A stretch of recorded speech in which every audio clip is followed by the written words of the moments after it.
Welcome back, riders. Today is number 21 of 25 Days of Coasters. We have another great wooden coaster today that I seem to like even more with each ride I get on it. Almost everybody ranks this coaster as one of their favorite GCIs, and that is the case for myself. Number 21 is Mystic Timbers at Kings Island. As always, we will start with the stats and background. Mystic Timbers is located at one of my favorite parks, Kings Island in Mason, Ohio, near Cincinnati. Mystic Timbers was built by American manufacturers Great Coaster International, or GCI for short, in 2017. It is a wooden roller coaster with an out and back layout, which is not traditional for GCI.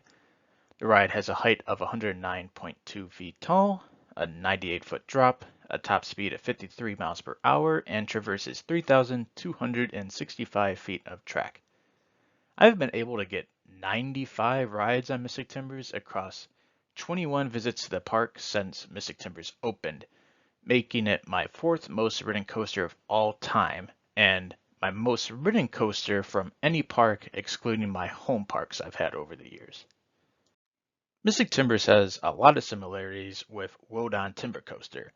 It is a great blend of theming and thrills. Mystic does not have the theming that Wodan has, but the theming it does have is nothing to scoff at. In fact, it is some of the best theming you can find at any regional park. Wodan is just exceptional in the theming regard. However, I would give the edge to Mystic Timbers when it comes down to the on-ride experience. In contrast to Wodan, Mystic Timbers actually has theming on ride during the ride, and I think the setting of the layout is just as good as Wodan. For a disclaimer, I did not get a night ride on Wodan, but I still think Mystic Timbers would have the better night ride. It's one of my favorite night rides anywhere. You're just in the woods, it's pitch black, it's just fantastic with all the trees and everything. It feels like they didn't tear down any trees when they built this ride. Stepping away from the comparison of Wodan, I'll move into Mystic Timbers specifically and start with its theming. The story in short, there was a lumber company that was abandoned after some supernatural activity was discovered. There is something lurking, and it's in the shed. The entrance looks pretty nice, with a smashed truck in front of it.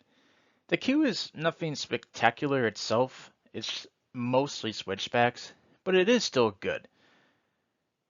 Usually the line is only 20 minutes or less, so in that regard you're not going to enter the switchbacks, but if it is longer you will hit the switchbacks. But the queue is well kept and it gives the impression that you are in a lumberyard of sorts. There's tons of woods everywhere. Most of the railings are wooden. There are some TVs showing surveillance cameras of people and security walking through the aforementioned abandoned forest. The station is small, but it's still solid. There's some cool posters in there with some Easter eggs for mostly the roller coaster enthusiasts. The best part of the theming for Mystic Timbers, though, is definitely the custom soundtrack made by Imascore. This is a fantastic track that really gets you in the mood. At least it does for me. It's like a mysterious soundtrack, and I can't stress enough how much I love it. They knocked it out of the park with this one.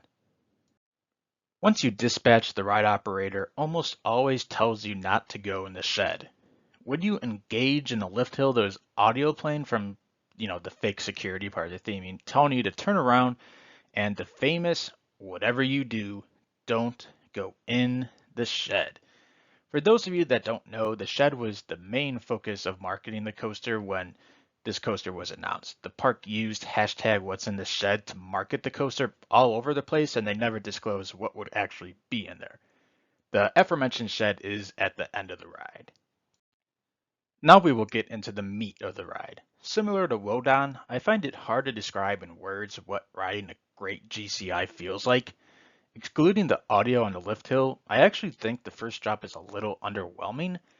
I don't know what exactly about it I find inferior, but for whatever reason, I much prefer the first drop on GCIs like Thunderhead or even American Thunder. It's still an above average drop overall, taking everything into account, but I I'm not going to complain too much, but I don't know, being a little nitpicky, but I wish it was a little more snappy and better.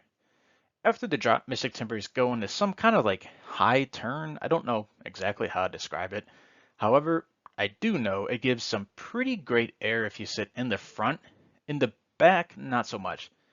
So because of this element and the fact that I don't care that much for the first drop, I actually prefer Mystic Timbers in the front. From this point in the ride, you will charge through the typical GCI goodness, except Mystic Timbers leans a little more towards airtime compared to other GCIs, given that's the nature of like the out and back layout, but there's still many lateral kinks and whatnot. Overall though, I prefer this layout to Wodan, even though it is a little shorter than Wodan. Then to end off the ride, you have the shed.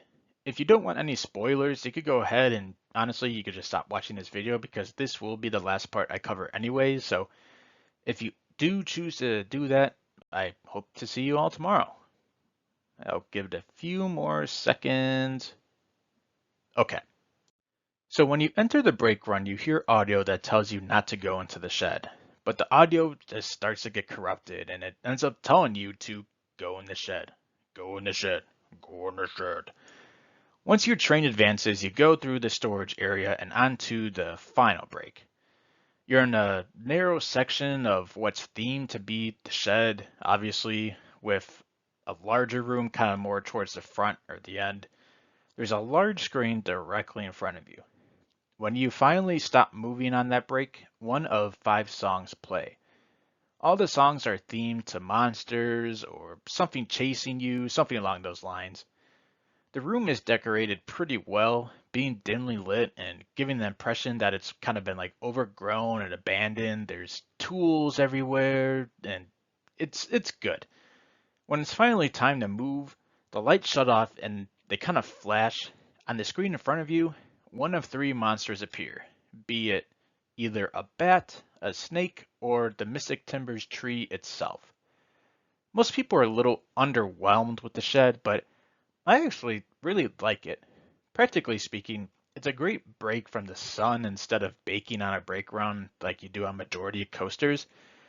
But even beyond that, I do enjoy the theming. I like most of the songs and it gives you something to do and things to look at even after the ride's finished.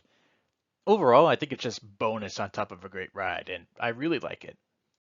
So that's all I've got for number 21 of 25 Days of Coasters. Who has been on Mystic Timbers and what are your thoughts on it? Let me know in the comments. If you're looking for better footage and a more in-depth analysis, check out Canopy Coaster's review that I'm going to be linking in the description below. I hope to see you all tomorrow, but until then, you can push down, pull up, exit to the right. I hope you enjoyed the video and go have your greatest day yet. Choo choo, bye.